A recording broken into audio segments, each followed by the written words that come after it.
everyone, we'll get started in just a few minutes. I'll let everyone log on and then we will commence our last class.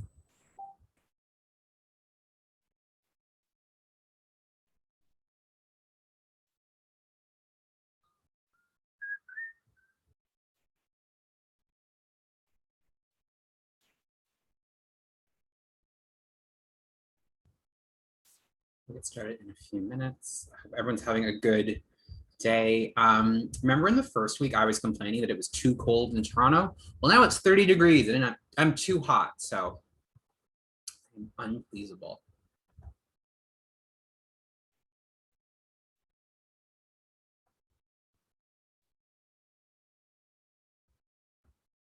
$10. We should meet in the middle and everyone could have like 25 degrees and it'd be perfect.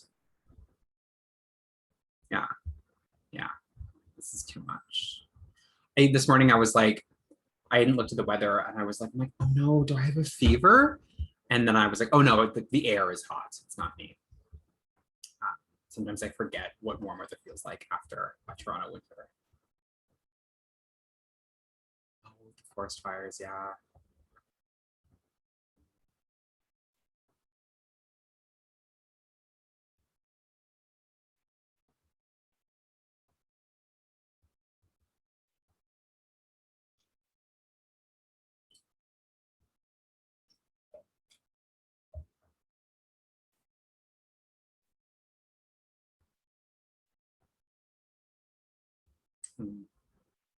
No, you want at least the rain. I'm definitely not looking forward to like the forest fire issue in BC when I'm to Kelowna later this summer. That's yeah, I've been warned. I mean, I've been in Vancouver in the summer. I used to live in Vancouver, but I think it's a little different in the interior.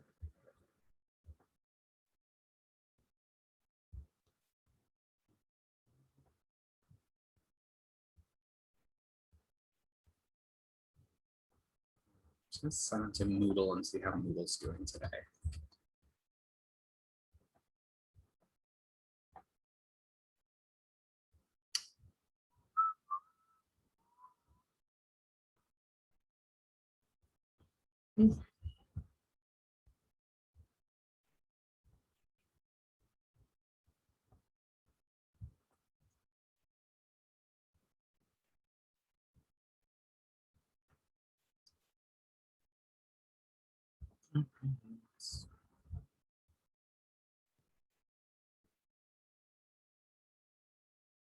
So I got a question about the final exam. So I'm going to go over the final exam today towards the end, but it's going to be a pretty short day, so you won't have to wait too long.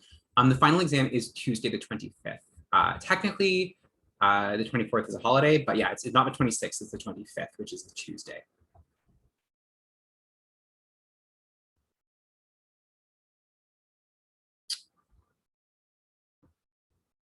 Okay.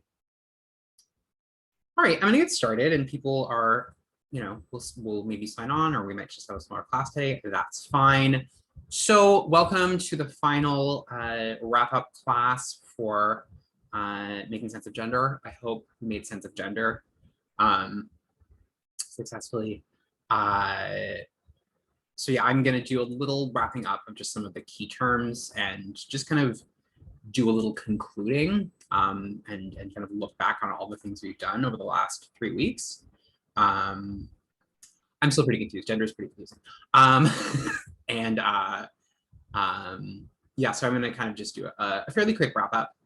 And then I'm going to go over the details of your exam. And then we'll take a really quick break. And for those who are interested and want to stick around, I will do a little Judith Butler talk that is optional. I know you have a lot to do with the term paper and the exam and life. Okay, so I'm going to get started with a little slideshow here.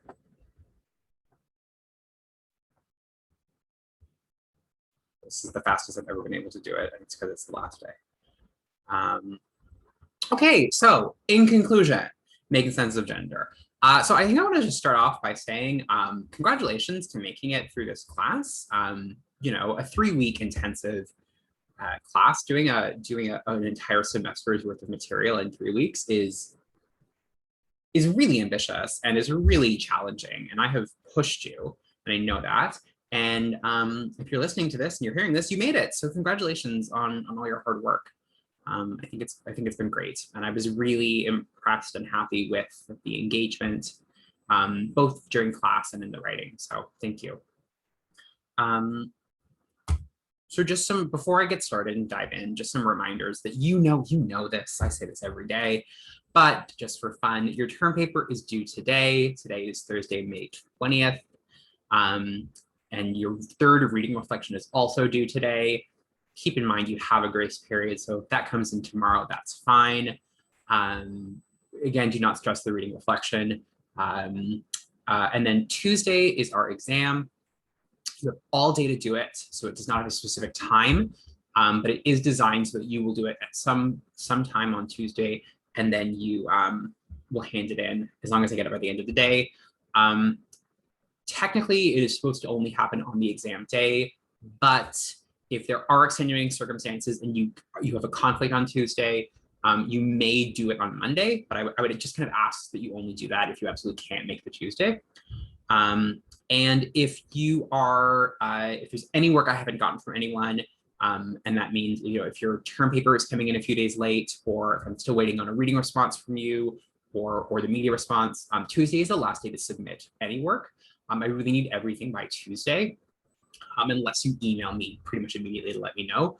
But that's because I have a deadline of grading your material. Like, I have to get my final grades into the department 5 days after the exam, and so there's a finite amount of time I have to grade the things. So I don't have a ton of flexibility, unfortunately, with extensions beyond next week. So I need your stuff in by Tuesday, and I won't accept anything after Tuesday unless we've made arrangements. So email me if that's going to be an issue, but hopefully everyone is able to work within those lines.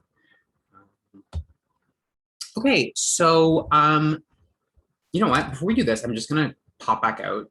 Anyone, any questions about those due dates?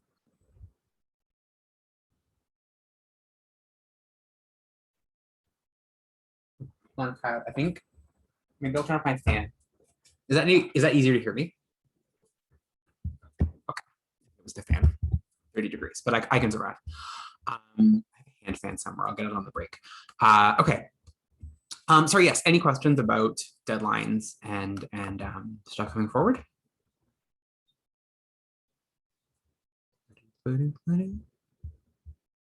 Cool. I will jump back in. Okay, so first I just want to kind of like look at some of the things we've looked at over the last 3 weeks. So there have been, like, you have been doing quite diligently key terms from class, and all of these terms are terms that have been assigned to a specific week, or sorry, a specific class day rather. But these are things that have come up, and like, if you kind of go back and listen to my lectures or look at the lecture notes, and certainly in the readings, there are certain things that happen that kind of recur over and over. So we've looked at binaries, we've looked at feminism, the male gaze has come up, certainly intersectionality has come up, the concept of visibility, how domestic and colonial violence work, to spirit identity kind of touches on a lot of issues. The concept of paternalism, kind of what paternalism means, both kind of within like a social context or within like a political context. So one of my hopes in this class, as I said on the first day, this class is a bit of a sample platter, because we kind of do one major issue a day. And the downside of that is I would love to get into these issues in way more detail. For example, like, you could take a whole class on like a feminist theory. You could take an entire class on media representation. And we spent a day on each of those things. But the upside, hoping, is that you start to see how these things connect, how these things build on each other, and how there is a certain amount of like productive interdependence of these things. So themes recur, and you can kind of start to make connections. And making connections is hopefully something you've done in your term papers, and making connections will be a big part of the exam. Building suspense. So just to kind of like, I'm going to touch on a few of the things that I think have been kind of recurring themes for the class. And hopefully, looking back, this will be helpful. So like one thing we've looked at, and I said a couple of times in the first week, is that, we started with feminism. And one of the reasons I started with feminism is because feminism has such an impact on like other political movements. Feminism has been so foundational in terms of like creating the discipline that we study. So like feminism has given a lot to the world of gender studies, women and gender studies, and even like queer theory would not exist without feminism. But also feminists have been really active in other political movements.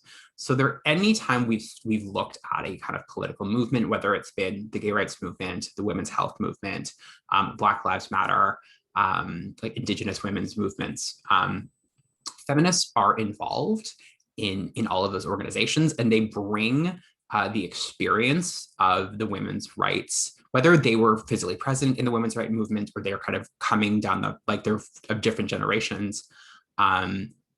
We see a lot of those lessons, I hope, with feminist politics and with feminist ways of organizing. You end up kind of cross-pollinating a lot. So, you can go back, I think, to some of the weeks, the days we've done since we looked at feminism, and kind of just see the specter of feminism come back and connect. So I think that's a resonant connection, and hopefully that is something you can kind of take with you into the exam and kind of beyond, to kind of look at the impact feminism has. Like one of the first readings we did was, on why feminism is for everyone, and I think at the core of that is to kind of look at feminism as a really ambitious way of organizing and a way of seeing the world, so that while it is in a very immediate sense about ending sexism and about ending oppression, it also has like a very broad application to the way people organize and the way people see the world. So that's something we've looked at, and I hope that's come through. Intersectionality is obviously a big one. I don't know that we've ever had a day where we didn't talk about intersectionality. And it was one of the learning objectives for the class, was to kind of gain an understanding of what intersectionality is. From hearing class discussions and from reading your work, I think we've met that, I hope. And I hope you feel that too. I think one thing that's become really apparent in the way we study intersectionality, particularly in this class, is we've looked at actually a lot of the consequences of ignoring intersectionality. And unfortunately, in a lot of social justice movements, it is often a lack that prompts an engagement. So for example, like when I've discussed, the role of Black Lives Matter in the gay rights, in the protest of the Gay Pride Parade, a lot of that has to do with it as a reaction to pride organizations not being intersectional enough. The way that women of color experience violence, and online campaigns respond to the erasure of women of color. Historically, Black feminists have had to contend with the fact that initially feminism was not intersectional, and there's a pushback towards that. The same is true with kind of like trans women in the gay rights movements, with Indigenous women in feminist movements, and also Two-Spirit people in LGBT movements, and certainly women in AIDS activism. So, I mean, we've actually focused a lot on the consequences of ignoring intersectionality, and I hope in doing that, we both see the importance of intersectionality and just the degree to which truly intersectionality is a part of every identity and politic and movement.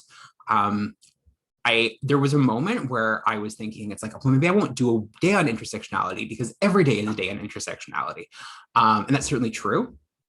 I mean, Bell Hooks is a very intersectional feminist, and we started with Bell Hooks before we got to intersectionality. But I think because it was such an important topic, I'm glad we did a specific day on it. And I think that is helpful in just kind of seeing how important it is. And I hope you take that forward in whatever you study, and think about intersectionality critically. Representation and visibility has been huge. I mean, I think part of that is from my own academic background in media and cultural studies. But I mean, kind of started on it looking at TV representation, and arguably we studied it when we looked at feminism, and we kind of looked at the way so many feminists have to contend with stereotypes about what feminism is, and this kind of distorted depiction of it. And a lot of that comes from the representation and visibility of feminism in popular culture. The way that news and media and education systems that are under patriarchal control will kind of paint their own opposition. And then certainly the kind of prevalence of like sexism in sexism in like media representations of women, also the importance of visibility for women, for minorities, for racialized people, for queer and trans people, and the kind of mixed bag of that, the kind of two-sidedness of a double-edged sword, if you will, of representation. The visibility is important, but visibility is not an end game in itself. The history of kind of sexist racism as being a consequence of media representation, and the power of visibility in political movements. Like we looked at the Red Hand campaign, and also the Red Dress like protest movement in the art world, and how that is a form of like consciousness raising through like artistic representations. So again, this is something that I think touches every week, because when you have a theory or you have a movement, it needs to circulate in the world, and it needs to kind of think about the way it's operating, and it needs to kind of reach new people. And we do that through representation. And then we also like every movement has to contend with mainstream media's depiction of it. From like feminists to trans activists, to women in the AIDS epidemic, they're all kind of pushing back against this mainstream vision of an issue that either erases them or treats them in a way that's dehumanizing. So that has been a big theme for us. Binaries is something that's come up a lot, and it's something I also hear. I've gotten a lot of questions about binaries or just kind of comments about like how that's very like, that's really binaristic, or how a few people have kind of talked about some of the readings about really representing binaries. And I mean, I think this tends to be the most obvious way to look at binaries are binaries of gender or binaries of sexuality. So living in a world that is like the options are male or female, the options are straight or gay. And we've definitely seen some really fruitful examples of how that is, ahistorical, ascientific, and really problematic, because it erases so many people's experiences. And we can go further and looking at the way binaries inherently kind of polarize political positions, polarize like social identity construction, so that even if the most visible forms of binary are still in really specific areas, like the week we talked about, I keep doing that, the day we were kind of looking at the way like colonialism creates like a theory of like racial purity based on a binary where someone is either white or a person of color, and the way that is kind of used as a tool of oppression. And also the fact that that is a fiction, that the definition of what makes someone Indigenous or white changes based on amendments to a really racist piece of legislation. So binary is, I think, hopefully something you will come away from this class with an understanding of it as a concept, and also an understanding of how pervasive it is. And then we've looked a lot at how gender impacts both health and safety. Again, many of the classes have touched on this in some way. We did one dedicated day to it, but it kind of comes back. So many social movements for people who experience oppression is done in response to violence. And whether that is kind of like increased victimization in like violent crimes, or violence by institutions like police, criminal justice systems, the violence of law to kind of punish and penalize and erase people. So many social movements are born out of that experience, and that's something that so many people do experience when they come from marginalized communities and identities. And that the nature of violence implicates gender in a really specific way because of the way,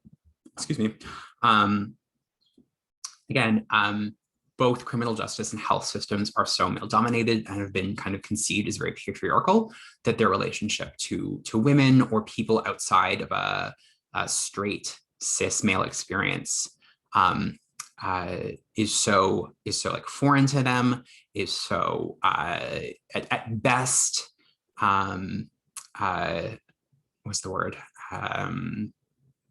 Paternalistic. At best paternalistic, and at worst, like really violent, and intentionally oppressive. So that is, again, I hope that that kind of comes through, that when we talk about health and safety, and gender is such a big part of that.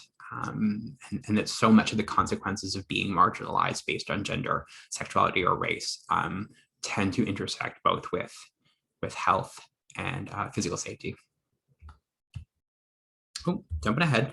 So I'm going to just pause and ask if there are any, before I jump into the exam, and this is building, so I hope, stay with me for one more minute. Are there any questions about any of that wrap up? Is there anything anyone wants to kind of like share or reflect on in terms of like, did I miss anything that you kind of found as a theme in this class? Was there anything you want to just comment on?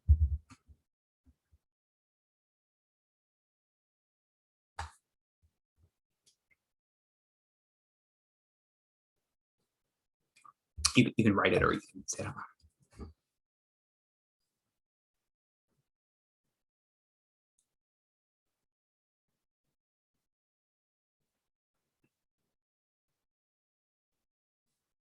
Okay, I'm gonna get to the the main event, which is the exam. So I imagine people are pretty excited to hear what that is. And the reason I started with kind of trying to build these links between the readings and between the classes, and to show where you can kind of find points of connection, is that that's really what I want you to do in the final exam. Here we go. So your final exam is an in-class essay. And I will explain in more detail what I mean by that. And we've kind of talked about that this week as well. Your instructions are as follows. You use one of the following prompts, again, much like your term paper, to craft a thesis and write a short 500 words essay that compares two different topics from class. By topics from class, I mean the topics that were the headings for each individual day. So you will use these prompts, and you must compare, like feminism and health, or sexuality and colonialism, or health and media, like any two. But you're doing a compare and contrast, and I want you're looking for the parallels and the contrast between the two classes you pick. And then you will use, you can also, sorry, I'm getting ahead of myself. You must reference at least two course readings. You don't have to quote directly, but you can. But you have to reference them in a specific way. So it has to be something like, Hooks says X, Y, and Z. Whether or not it's a direct quote, it's up to you, but you have to be as specific as possible, and you have to use two different readings. You can also reference the lectures, the class discussions, or the viewings, but that doesn't replace a reading. So two readings to discuss two different class topics, and then use the other material, lectures, slides, and the films, if it's helpful to kind of like bolster what you're talking about, to like, if it makes your writing easier. But yeah. So some prompts, B prompts for this in-class essay are, how is the tension between reform and revolution impacted gender-based political movements? So, I mean, reform and revolution was a key term in the first week, but it's something that's come up again. So I want you to find me two themes, two class topics that have touched on this, and compare and contrast them, under the lens of reform and revolution. Option 2, imagine someone has just said only women need to take women and gender studies classes. Write an essay that responds to that statement. Again, using two class topics. How do single issue politics hurt vulnerable populations within social movements? And two examples. How is silence used as a tool of oppression? And again, two examples.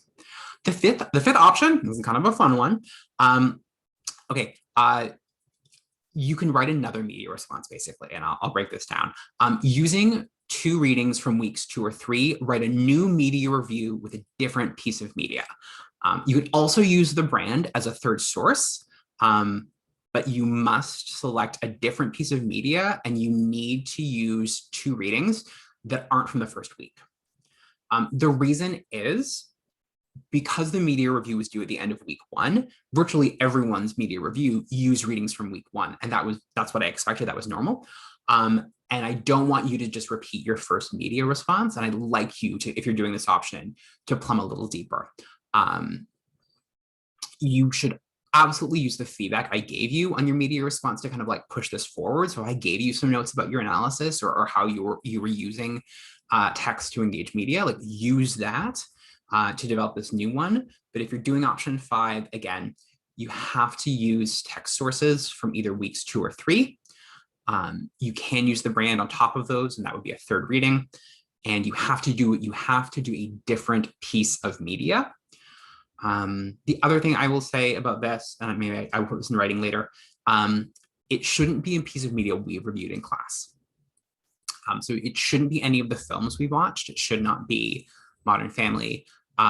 If you are going to do RuPaul's Drag Race, it needs to be a different episode, and just be really careful that you're not just repeating what I've said. So it should be against some of your own analysis. And I would say I would avoid that just because that gets really hard, because it can be very challenging to do the same analysis that I've done without me getting in your head like that. And that's, yeah. So yeah, new piece of media. Exam instruction. So what do I mean when I say, write an in-class essay when we're not in class, and how's that an exam? So I've said this before, I'm going to say this one more time. If we were all taking this class in person, the way this exam would work is you would come into a physical space and you would have 2 hours to write an in-class essay using these prompts. And I want you to mirror that experience at home.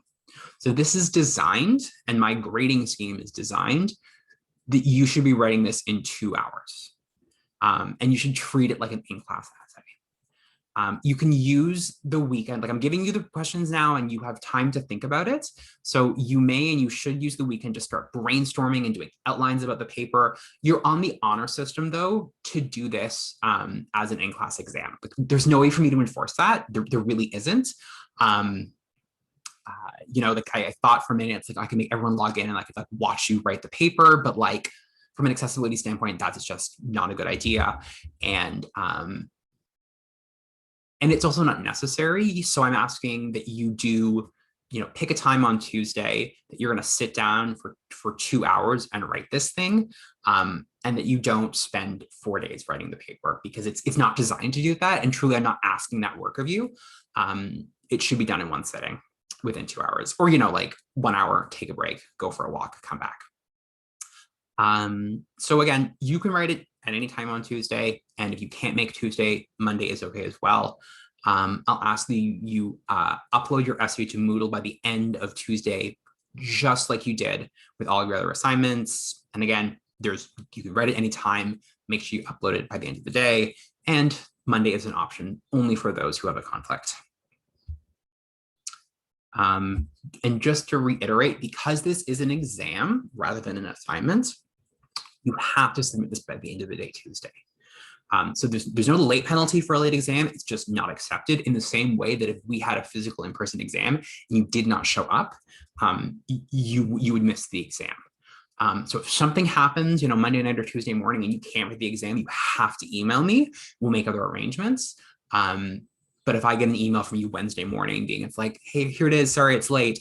Unfortunately, the answer is going to be, the window has closed. And actually Moodle will shut it off. Like Moodle, because it's an exam, gives me a specific window. So you won't be able to upload after Tuesday. So what can you do over the weekend, since I'm asking you again on the honor system not to write this thing in advance and to treat it like an exam? You'll notice this is a shortened version of a slide I gave you last week for your term paper. Use the weekend to brainstorm. Use the weekend so that when you sit down on Tuesday to write it, you have your ideas and you are just like writing the actual, essentially you're writing a first draft, and then you will do some copy editing. So over the weekend, brainstorm, read the assignment, pick the prompt you think you're going to write about, pick the prop and then decide on it. Go over your notes from class, review the key terms. Again, the key terms are kind of designed to travel across the classes.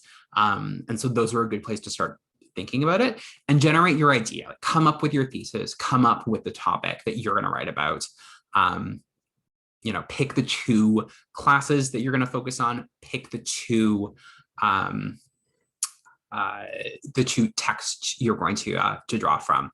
Then, you know, do the thing you did for your term paper. Go over your reading notes, you know, skim the articles again, look at my lecture slides, you can rewatch videos, and just kind of like collect the points you're going to make in this, again, relatively short paper. And then if you can and you want to, I think it's a really good idea to just build an outline.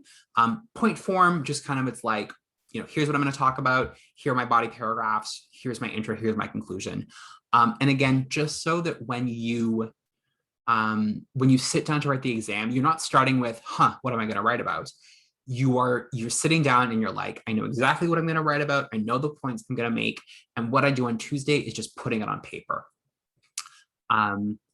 I will, because you have access to a computer, because we are doing this online, I will ask that you do, you know, like a quick spell check, you know, just to make sure it is as legible as possible. I won't take off grades for, I will be a lot leaner on grammar. Like, I won't take major grades off for grammar. But if there are substantial typos and spelling mistakes, that will be a deduction. And if I cannot understand you, or if your point is very hard to understand, then that just means I can't give you credit for those points. So I would say, like, make sure you give yourself, you know, like 15 minutes at the end, just to like go through it really quickly. If you want to use Grammarly, if you want to use the like the audio out loud app option I showed you, just to make sure your writing is as clear as possible. Yeah, that's always a good idea. And then again, not again, but for the first time, final grades for including term papers and exams will be posted by May 30th at the latest. That's the day my grades are due, so they have to be in by then. I will try and get them in as earlier if I can, especially in terms of like term papers and exams. It depends on kind of how fast I write, how fast I can read, and if there is like a staggering, you know, if everyone hands in their paper today, it will take me a different amount of time than if I get kind of staggered amounts. But don't worry about that. All that is to say, May 30th at the latest, possibly sooner if I get lucky. Any questions? Cool. I already see there are questions. Okay.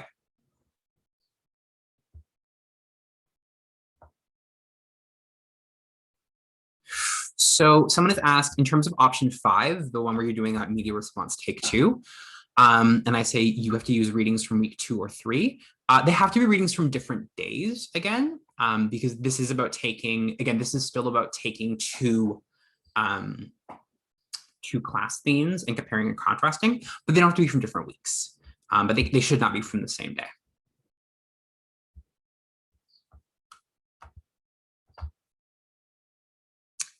Karen is saying that she does not, unfortunately, have the version of Word with the audio read. That's very possible. Where it is on mine, if this is helpful, is kind of along the top, you have File, Home, Insert, and like way to the right, one of the options is Review. And that's where my read aloud option is. So it might be there, but if it's not, I'm sorry. There might be a way to do it online, I'm not sure.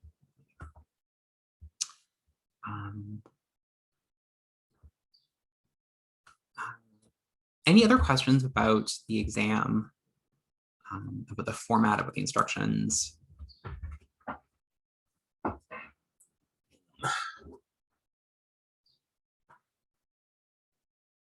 Thank you. In terms of asking me questions over the weekend, because this is an exam and it's like a form of a test, I won't be offering the same thing where you can check a thesis with me. But I'm hoping the work you've done on the term paper and all the classes, the discussion we've had has kind of prepped you for that. And I will say, trying to remember that the real point of this is comparing and contrasting different weeks and like looking for connections across different classes. Like that is really, more than anything, what I am looking for. If you have questions about like the format of the exam, about the instructions, anything about that, you can absolutely email me anytime, and I'll be very, very happy to make that clear.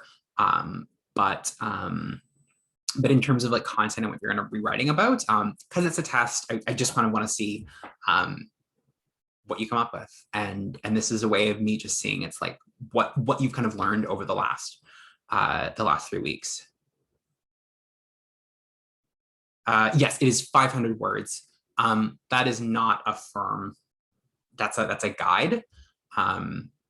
So I mean, if you're like 400 and if you're 400 and you feel you've made your points and you've kind of done the assignment, that's fine. If you go over, that's okay. But like, I mean, if you can write more than 700 words in 2 hours, that's amazing. But really don't. Again, because it's just not necessary. You know, don't make this any harder on itself than it has to be.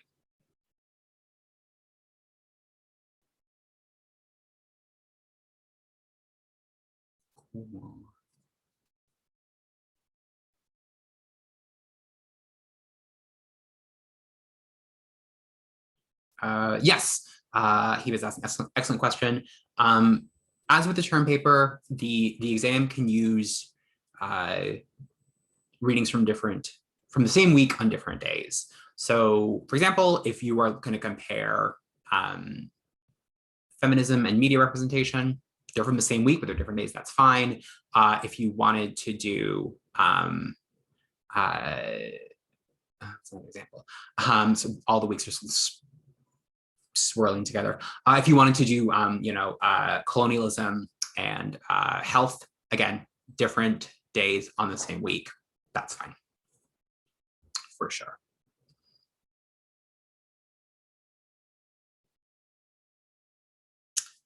For the exam, do we have to use a film or can it just be readings? It needs to be at least 2 readings, and then you can use anything in addition to that. So you can use a film, but you don't have to. But the kind of requirement is that you have to be engaging with at least 2 readings to do the week, to do the thing.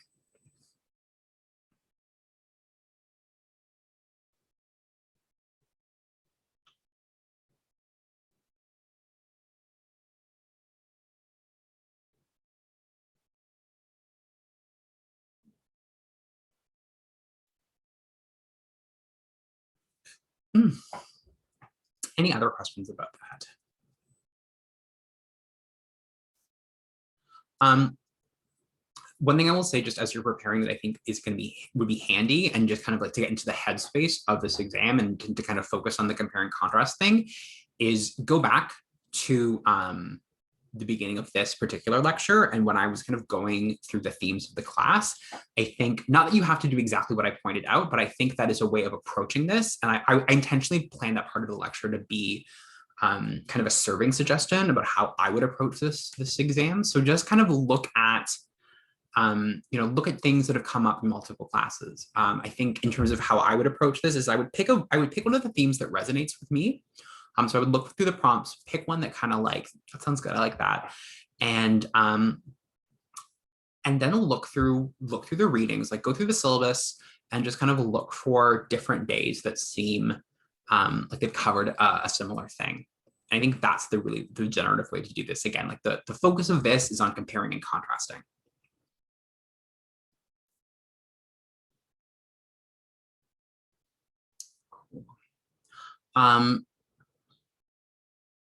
I'm just gonna wait one more minute to see if there's anyone typing.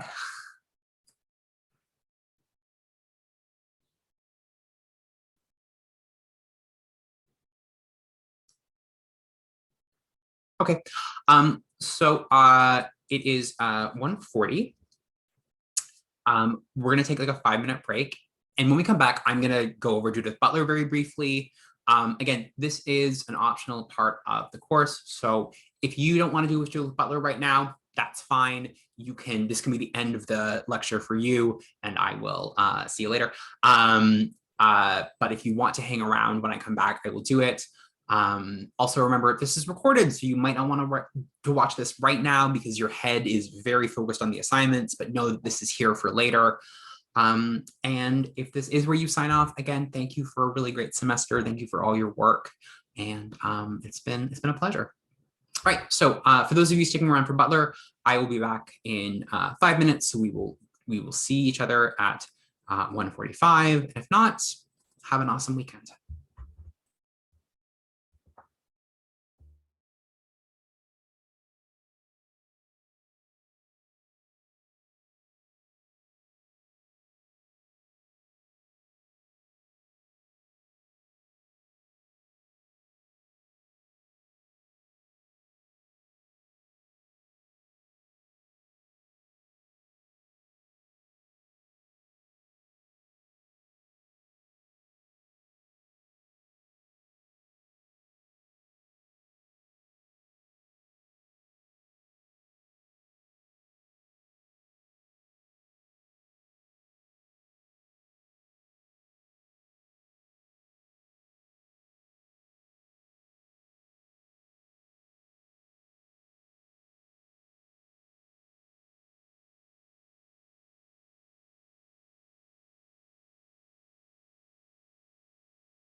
Hey everyone, so we're back, and if you're still here, oh, I have a grip in my teeth. If you're still here, I think it's because you want to learn about Judith Butler. But before I jump into Butler, are there any more questions about the exam that you maybe thought about over the break. I don't want to cut anyone off, and I want to make sure there's lots of space to ask questions.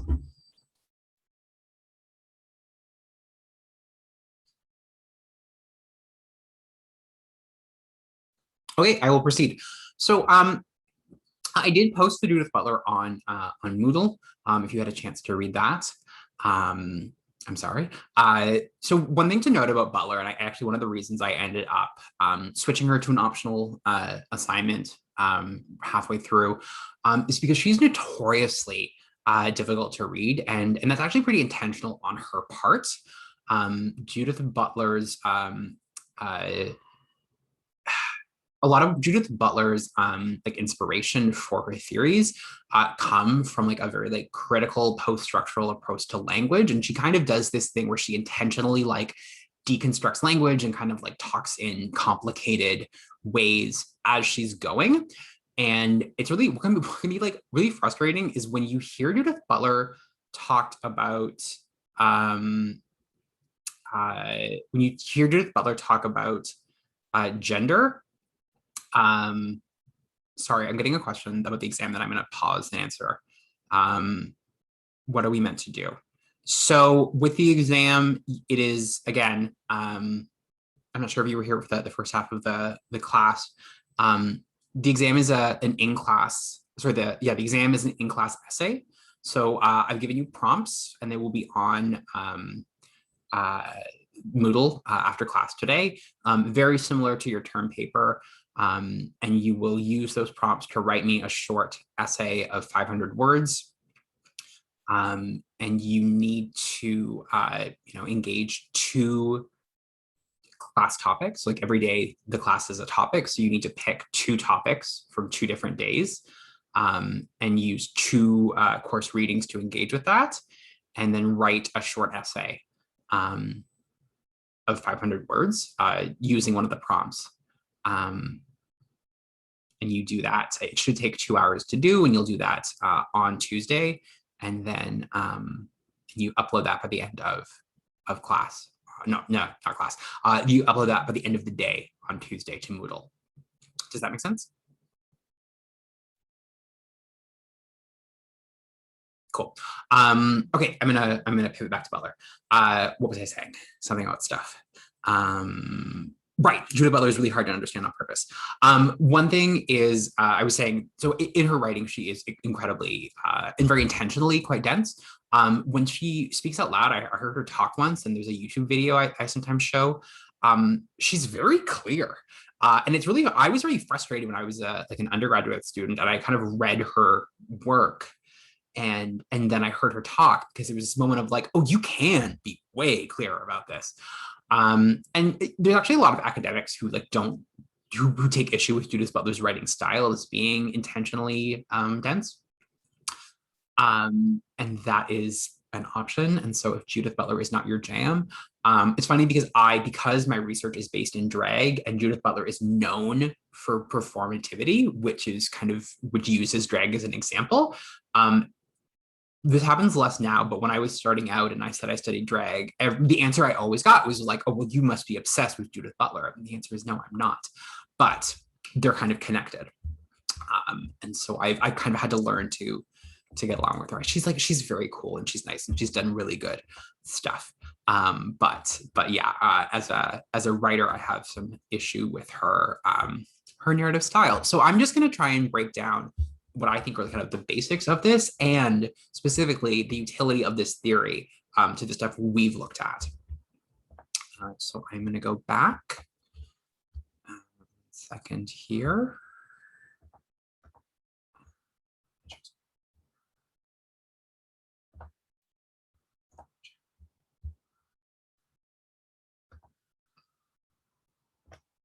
Great. So I'll start with this quote by Judith Butler. We act as if that being of a man or that being of a woman is actually an internal reality or something that is simply true about us, a fact about us. But actually it is a phenomenon that is being produced all the time and being reproduced all the time. So I mean, in some ways you could, this sounds like a pretty basic version of the gender as a social construct theory, and that we looked at this in the first week. And Judith Butler is kind of saying that like, well, like gender is not innate and gender is it's not the same thing as sex and gender is not natural. And it's true that is what she is saying, but she's actually narrowing in on it in a slightly more specific way. And so I've highlighted two terms that are really important to this theory.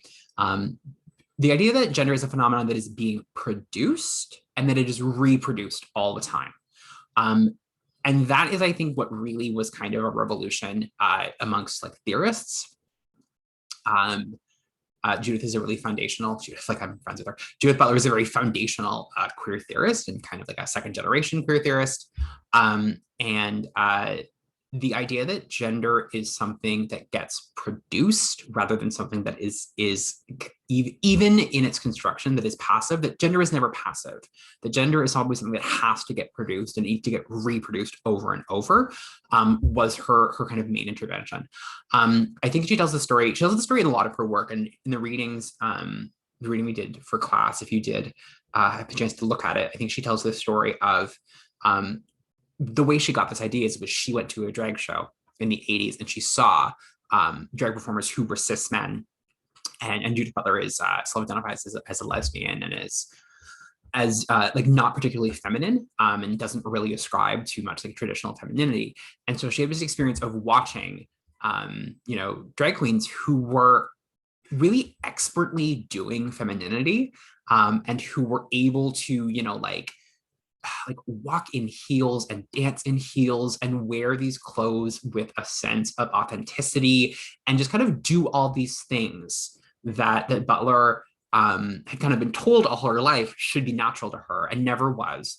And so she had this moment of that like gender is both not innately tied to physical sex, but also that gender is produced through these acts. And that's kind of the crux, is that gender is a series of acts. Oh, that's why let's say gestures.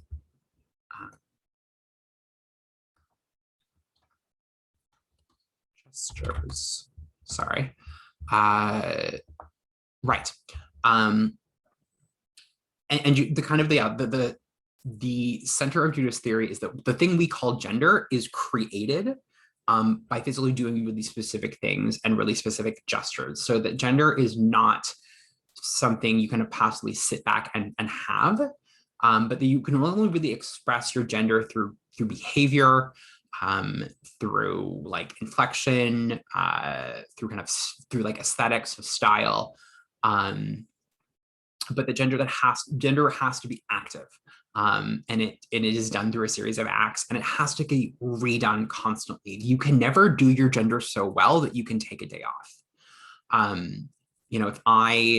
If I like came in here and like threw a football perfectly and did a million push-ups and then like drank motor oil, but then the next day I came in wearing a dress, the dress would undo the hypermasculinity I had built up. There's nothing I could do to perform my gender with such perfection that it would just solidify it forever. Gender can always be undone by behaving in a way that is outside that gender norm.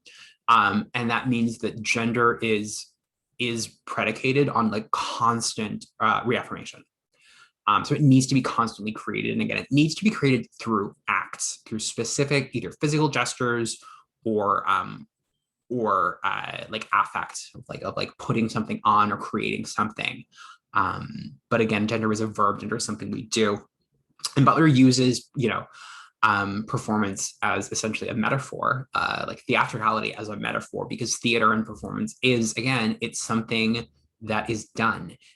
Performance is a series of physical and verbal acts and gestures and costume that creates a reality in front of us, and it's never passive. Even if an actor is sitting on a chair or asleep on stage, that is still something they are doing.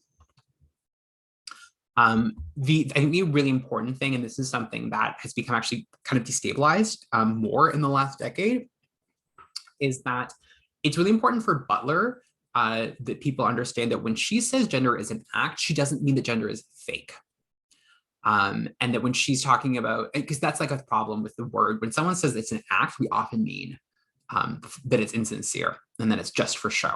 So like if someone is crying and I say that's an act, what I mean is they're not really crying. They don't really have the feelings behind it. They're just doing it for the, to create the illusion that they are sad. Whereas Butler does not mean that gender is fake or that gender is just for show.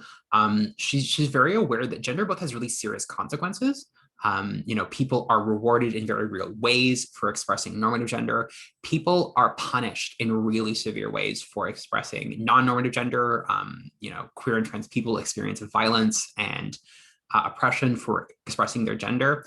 And women are often, the double-edged sword of misogyny and patriarchy is that women are punished in different ways for performing or not performing their gender correctly. So Butler's point is not that when she said gender is a performance, that does not mean that gender is fake or is just for show. But she's talking about the fact that gender is a performance in that you have to keep doing it. It's an act, not in the sense of just for attention or just an illusion, but it's an act in the sense of it has to be activated constantly and it has to be done through physical gesture and expression. And it's interesting because, this has always been the case, but it does seem in the last decade that people have kind of stopped fighting back as much about this, that the word performative does often get used to mean fake. And for a long time in the 90s and early 2000s, queer theorists really pushed back and would say, that's not what Judith Butler means. Performative doesn't mean fake. Performative just means enacted. But one term I hear a lot that doesn't get as much putback is the concept of performative allyship. So if someone is being an ally in an insincere way, if someone is kind of trying, often a cis white person is trying to be very visibly anti-racist or very visibly kind of woke in some way, and they're accused of being a performative ally, that accusation does mean that it's insincere in some way, or that they're all talk and they're not kind of putting the work into it. I think this is one of the issues with Judith Butler's theory, is that she uses theatricality and performance as her central metaphor. But in the West, theater has a connotation of falsehood. It's hard to kind of untwine those things. That's not cross-cultural. Not every culture has that kind of stigma, but in the West, most European countries, certainly, and North America, when we say something is a show, when something is an act, when something is a play, there is a connotation that it's an illusion, that it's not real. And so even though Judith Butler kind of will kind of come back, and her kind of followers will kind of say that's not what performativity means, it means something distinct. For me, that is kind of Judith Butler trying to turn the tide of language in an unsuccessful way or in a problematic way. So I think there's kind of 2 points moving forward. If you do end up taking upper year or even kind of like second year gender studies classes, there's a really good chance you'll read Butler and will have to engage with Butler. So I think it's really important to know what she means by performativity, that for Butler and for a lot of queer theorists of the past 30 years, that performativity does not mean fake. It means, enacted and like verbed. And it's important to know that and to kind of understand that and be able to kind of in its own context, engage with that. I think it's also okay to understand that there's been pushback to that, and that term is not as kind of rock solid as it used to be. It is extremely theoretical, and certain in kind of social justice circles, the term performative has kind of reclaimed an earlier meaning. The other thing about Judith Butler's concept of gender performativity, and I think this is maybe its most useful application, is the fact that gender is, okay, this is a fun word, citational. And we think of what a citation is. A citation is referring to something else. If you cite something in your writing, it means you're citing another text. So it's Bell Hooks said this before, and I'm going to say it again, but I'm going to acknowledge that she said it before, so I'm citing her. So that gender is always about referring to an earlier form of gender. We have a certain autonomy to a certain degree to kind of play with gender and interpret it in our own way, but especially when it's normative, and even when it's not, gender is largely about taking a form that's come before. So if we're thinking about very normative forms of gender, when young girls learn how to kind of properly embody femininity, they do it by watching, like women on TV, their mothers, older sisters.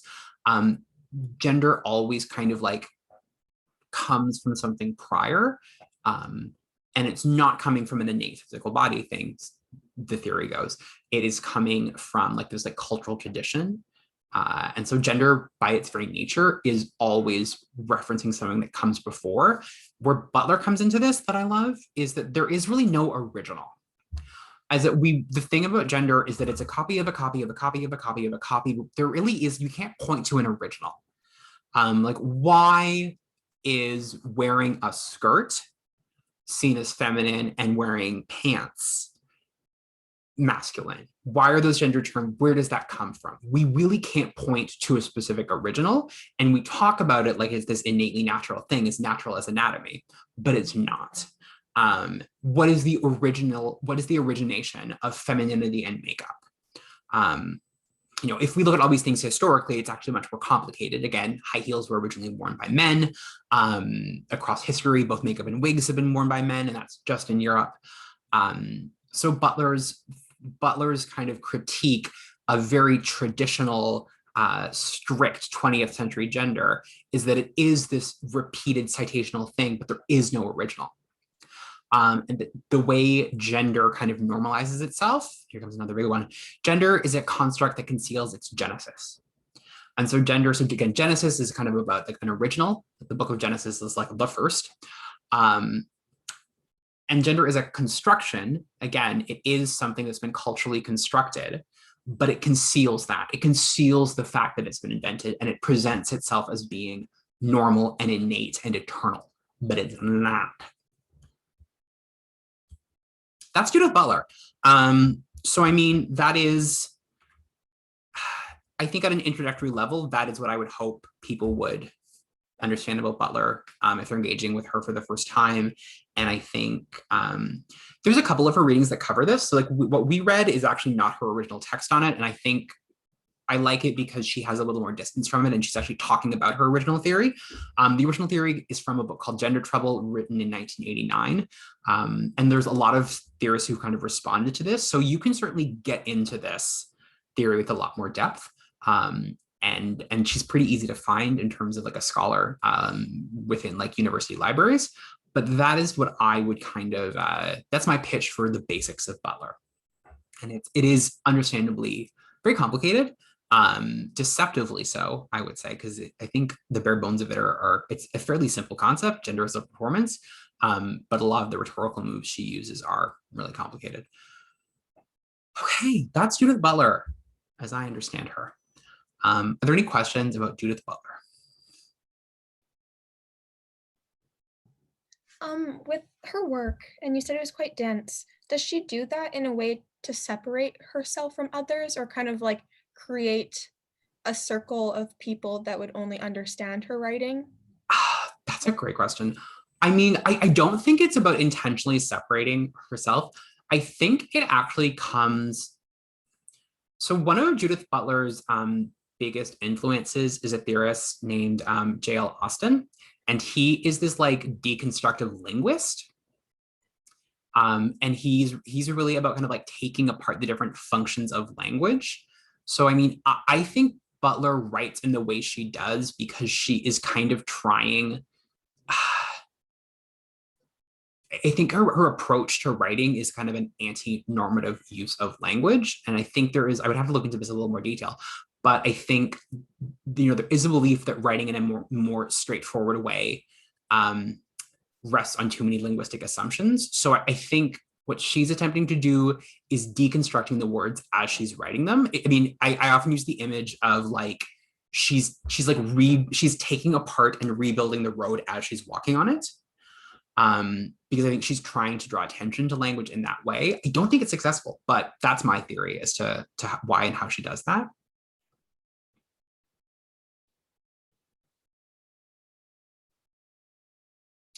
Yeah, I mean, there is the question too, Olivia, about the kind of intentionally being not accessible is interesting, because that's such a criticism of academic theory in general, and queer theory specifically, is especially like, earlier generations. I mean, academia is still pretty dense now, but kind of like the 90s and early 2000s queer theorists are so criticized for being so elite and just inaccessible to kind of like average queer people who don't do PhDs in English and deconstructed literature. But I don't get the feeling, like from the theorists I've read, I think that comes more of from a place of these people were trained in very kind of straight patriarchal academic institutions. And so I think for a lot of first generation queer scholars, there was a desire to kind of like remap academia. And so I think they did kind of play with language and thinking and critical inquiry in a way that tried to reflect like the queer experience and kind of like reject a lot of the norms of academia. And I think that leads to a really, you can kind of go down a rabbit hole of rhetoric pretty easily that way. And I think that's kind of what happens, is that in a desire to become super like specialized around queerness and to just kind of like deconstruct everything, the result is unfortunately a really elitist form of discussion. Cool. Any other questions about Judy?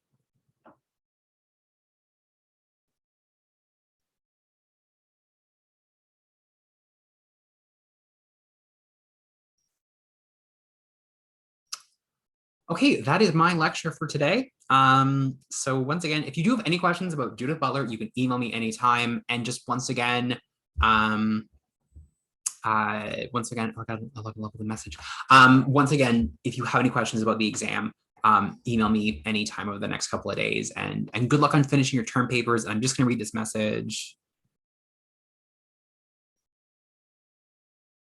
Well, Meher, thank you so much for that lovely message. I got a really nice message. I really appreciate that. Again, this has been a great experience, and I'm really happy with everything that we've done together. And again, thank you for all your hard work, because this has been tough, and you really, gone above and beyond in your participation in your writing. So it's been great. All right, everyone. I will, and again, if you feel so inclined, if you want to do a review of a course review, it is on Moodle, and I would super appreciate it.